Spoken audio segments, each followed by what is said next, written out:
Hello everyone. आज हम लोग चैप्टर 11 का पार्ट बी करेंगे जो बात करता है पब्लिक न्यूसेंस की। इसके पहले हम लोग पार्ट ए जो अनलॉफुल असेंबलीज के लिए डील करता है वो कंप्लीट कर चुके हैं। तो chapter 11 maintenance of public order and tranquility का part B public nuisance section 152 corresponding section है सेक्शन 133 ऑफ सीआरपीसी का, जो कि मेंस और प्री दोनों के लिए ही इम्पॉर्टेंट है। Section 152 conditional order for removal of nuisance की बात करता है। यहाँ पे प्री का क्वेश्चन बनता है कि कौन से मैजिस्ट्रेट एम्पावर्ड हैं इस सेक्शन के अंदर ऑर्डर देने के लिए। तो डीएम, एसडीएम और वो एग्जीक्यूटिव मजिस्ट्रेट जिसे स्टेट गवर्नमेंट के द्वारा स्पेशली एम्पावर्ड किया गया है ऑर्डर देने के लिए, ये तीन लोग क्या कर सकते हैं, ऑर्डर दे सकते हैं पब्लिक न्यूसेंस के रिमूवल के लिए। तो प्री में यहाँ से क्वेश्चन बनता है और मेंस में पूरा क्वेश्चन बनता है, मतलब पब्लिक न्यूसेंस के लिए सेक्शन 133 का पूरा क्वेश्चन आता है, या अब तो 152 हो जाएगा। और सेक्शन पूछा जाता है तो सेक्शन 133 हो जाएगा सीआरपीसी का और सेक्शन 152 हो जाएगा बीएनएसएस का। सबसेक्शन 1 बात करता है व्हेनेवर अ डीएम और एसडीएम और any other executive magistrate is specially empowered in this behalf by the state government on receiving the report of police officer or other information and on taking such evidence if any as he thinks fit। तो DM, SDM, executive magistrate जब उनको police report मिलती है या फिर किसी और ज़रिए से इंफॉर्मेशन मिलती है और उनको पता चलता है कि कोई पब्लिक न्यूसेंस हो रहा है, किस तरीके से हो सकता है वो अभी हम आगे पढ़ेंगे, तो वो ऑर्डर दे सकते हैं इस सेक्शन के अंदर। और अगर कोई एविडेंस दिया गया है तो उसके हिसाब से ऑर्डर देंगे। अच्छा, जो इसमें दो ऑर्डर की बात करी गई है, एक है कंडीशनल ऑर्डर जहाँ पर दूसरी पार्टी जिसको ऑर्डर जिसके खिलाफ दिया गया है उसको सुने बिना भी कंडीशनल ऑर्डर पास किया जा सकता है। और एक जगह आगे आप देखेंगे तो बात करी गई है एब्सोल्यूट की। तो एब्सोल्यूट ऑर्डर जब दिया जाएगा तो पार्टी जिसके अगेंस्ट, वो पर्सन जिसके अगेंस्ट ऑर्डर पास किया गया उसको सुनने के बाद ही ऑर्डर को एब्सोल्यूट किया जाएगा। ओके, तो यहाँ पे बात करी गई है क्लॉज ए में दैट एनी अनलॉफुल ऑब्स्ट्रक्शन और nuisance should be remove from any public place और फ्रॉम एनी वे, रिवर और चैनल विच इज़ और may be lawfully used by public. तो कोई भी ऐसा ऑब्स्ट्रक्शन है या फिर न्यूसेंस है जो कि अनलॉफुल ऑब्स्ट्रक्शन है और वो किसी पब्लिक प्लेस पर है, किसी रिवर पर है, किसी चैनल पर है या फिर कोई ऐसी जगह पर है जो लॉफुली पब्लिक के द्वारा यूज़ करी जा सकती है, तो वहाँ पर उसको रिमूव करने के लिए ऑर्डर दिया जा सकता है इस सेक्शन के अंदर। क्लॉज बी कहता है that the conduct of any trade और ऑक्यूपेशन और कीपिंग ऑफ एनी गुड्स और merchandise is injurious to the health or physical comfort of the community and that in consequence such trade or occupation should be prohibited or regulated or such goods or merchandise should be removed from or keeping thereof be regulated। Okay, तो यहाँ पे सिर्फ इतना कहा जा रहा है कि कोई ट्रेड है या फिर कोई ऑक्यूपेशन है या फिर कीपिंग ऑफ कोई गुड्स है और वो ट्रेड और ऑक्यूपेशन वो कम्युनिटी की हेल्थ के लिए, फिज़िकल कंफर्ट के लिए क्या है, अच्छा नहीं है, इंजूरियस है, नुकसानदेह है, तो उसको रिमूव करने के लिए कि भैया ये गुड्स मत रखो, ये ट्रेड मत करो, या फिर उसको रेगुलेट करने के लिए कि अगर करना है तो इस रूल्स के साथ करो, ऐसे करो, इस मैनर में करो, ऐसा ऑर्डर इस सेक्शन के अंदर मैजिस्ट्रेट के द्वारा दिया जा सकता है। क्लॉज सी कहता है the construction of any building और disposal of any substance as is likely to occasion conflagration और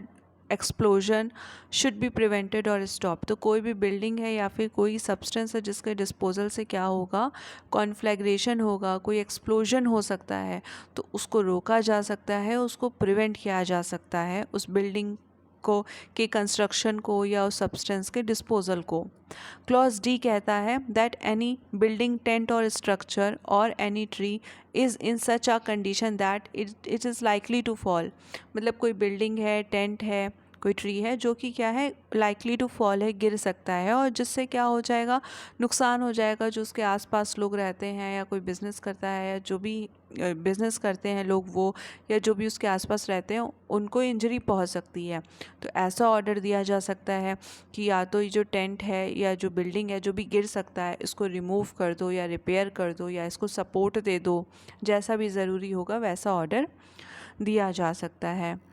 क्लॉज ई कहता है कोई टैंक है, कोई वेसल है, कोई एक्सकेवेशन है जहाँ पर फेंसिंग ज़रूरी है, मतलब उसके किनारे कोई बाउंड्री होनी चाहिए, कोई फेंसिंग होनी चाहिए, वरना क्या है, डेंजर हो सकता है। तो इस डेंजर को प्रिवेंट करने के लिए फेंसिंग करने का ऑर्डर दिया जा सकता है। कोई एनिमल है जो डेंजरस है तो उसको डिस्ट्रॉय करने का, कन्फाइन करने का ऑर्डर दिया जा सकता है। सच मैजिस्ट्रेट में make a conditional order requiring a person causing such obstruction or nuisance or carrying on such trade or occupation or keeping any such goods or merchandise or owning, possessing or controlling such building, tent, structure, substance, tank, well or excavation, or owning or possessing such animal or trees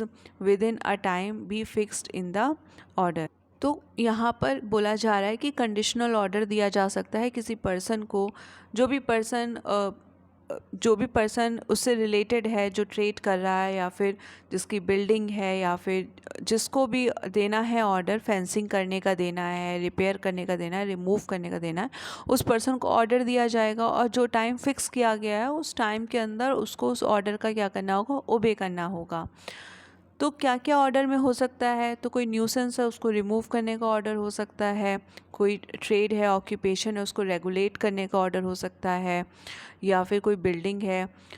उसके construction को रोकने का order हो सकता है, उसको repair करने का ऑर्डर हो सकता है, टेंट को, स्ट्रक्चर को रिपेयर, रिमूव या सपोर्ट करने का ऑर्डर हो सकता है, अगर कोई ट्री है गिरने वाला है, फेंसिंग करने का ऑर्डर दिया जा सकता है, डेंजरस एनिमल है उसे कन्फाइन करने का ऑर्डर दिया जा सकता है, डिस्पोज करने का ऑर्डर दिया जा सकता है। और if he object so to do, to appear before himself or some other executive magistrate subordinate to him at a time and a place to be fixed by the order and show the cause in the manner hereinafter provided, why the order should not be made absolute। तो अगर जिस person को order दिया गया है वो एग्राइव्ड है, मतलब वो ऑर्डर से संतुष्ट नहीं है, उसको नहीं लगता है ऐसा होना चाहिए, मतलब जैसे कि वो कह रहा है कि जहाँ पर आप ये ऑर्डर को एग्जीक्यूट करने के लिए कह रहे हैं वो पब्लिक प्लेस है ही नहीं, वो तो मेरी खुद की प्लेस है, तो पब्लिक न्यूसेंस कैसे हुआ। तो ऐसा वो कोई ऑब्जेक्शन रेस कर रहा है, तो जो टाइम दिया गया है उसके, जो प्लेस है, जो टाइम है, उसके अंदर वो अपेयर होके क्या करेगा, अपने शो कॉज करेगा कि ये ऑर्डर एग्जीक्यूट क्यों नहीं होना चाहिए। सब सेक्शन 2 बात करता है कोई भी ऑर्डर है जो कि ड्यूली दिया गया है सेक्शन के अंदर, उसे सिविल कोर्ट में उस पर सवाल नहीं किया जाएगा, उसे रेज नहीं किया जाएगा। एक्सप्लेनेशन बात करता है पब्लिक प्लेस क्या होता है, तो वो कोई भी प्लेस है जो कि स्टेट के द्वारा कैंपिंग ग्राउंड है, बिलोंग करती है स्टेट को, या फिर कोई भी अनऑक्यूपाइड है जो सैनिटरी पर्पस के लिए है, रिक्रिएटिव पर्पस के लिए है। जो पब्लिक प्लेस है, जो पब्लिक के द्वारा लॉफुली यूज़ करी जाती है, स्टेट ओन्ड है, तो उसको पब्लिक प्लेस कहेंगे for the purpose of this section. उसके बाद जो चेंजेस करे गए हैं सीआरपीसी में नहीं थे बट बीएनएसएस में किए गए हैं, वो यहाँ पर हम डिस्कस कर लेते हैं, और बाकी जो प्रोविज़न है वो सेल्फ स्टडी के हैं, तो आप खुद रीड कर सकते हैं। ठीक है, तो ये सेक्शन 154 में जो बात करी जा रही है कि जो अपीयर होगा, शो कॉज करेगा ऑर्डर के अगेंस्ट, तो वो ऑडियो वीडियो कॉन्फ्रेंसिंग के थ्रू भी परमिटेड है। ये प्रोविज़न आपका सीआरपीसी में नहीं था, बीएनएसएस में दिया गया है, तो ये इम्पॉर्टेंट प्रोविज़न हो जाएगा। उसके बाद बात करी गई है यहाँ पर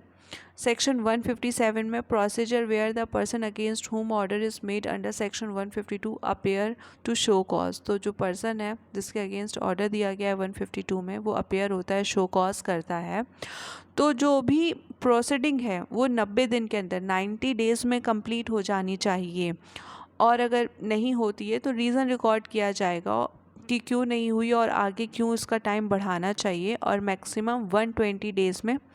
कंप्लीट हो जानी चाहिए प्रोसीडिंग इस सेक्शन के अंदर, मतलब 152 के अंदर जो भी ऑर्डर पास किया गया है उसके रिगार्ड में। तो आई होप गाइस आपको ये वीडियो पसंद आया होगा। अगर हेल्पफुल लगता है तो प्लीज़ सब्सक्राइब करें, लाइक करें। Thank you.